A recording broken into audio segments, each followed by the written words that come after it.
2023 September മാസത്തിൽ ആരംഭിച്ച അലിവിന്റെ ശുശ്രൂഷ. ഈശോ പറയുന്നു, എനിക്ക് ഈ ജനത്തിന് മേലെ അലിവ് തോന്നുന്നു. നിങ്ങളുടെ പക്കൽ വല്ലതും ഉണ്ടോ? അവരുടെ പക്കൽ ഒന്നും തന്നെ ഇല്ലായിരുന്നു, ശിഷ്യന്മാർ പറഞ്ഞു. തുടർന്ന് ജനാവലിയുടെ ഇടയിൽ ഒരു ബാലന്റെ പക്കൽ 5 അപ്പവും 2 മത്സ്യവും ഉണ്ടായിരുന്നു. അത് ഈശോയുടെ പക്കൽ എത്തിച്ചു. ഈശോ വാഴ്ത്തി വിഭജിച്ചു കൊടുത്തു.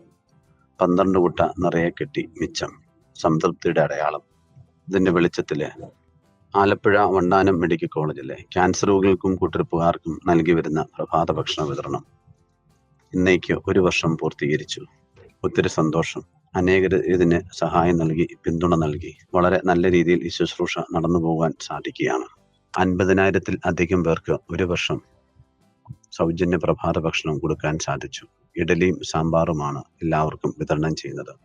ചങ്ങനാശ്ശേരി അതിരൂപതയുടെ ആലപ്പുഴയിലുള്ള ജീവകാരുണ്യ കേന്ദ്രമായ മദർ തെരേസ കെയർ ഹോമിനോട് ചേർന്നാണ് ഈ ശുശ്രൂഷ നിർവഹിക്കുന്നത്. പാറ പള്ളിയുടെ മാതൃവേദി പിതൃവേദി പാലിയേറ്റീവ് കെയർ ടീം അംഗങ്ങൾ ഈ ശുശ്രൂഷയ്ക്ക് നേതൃത്വം കൊടുക്കുന്നു. അനേകർ ഇതിനോട് സഹകരിക്കുന്നു.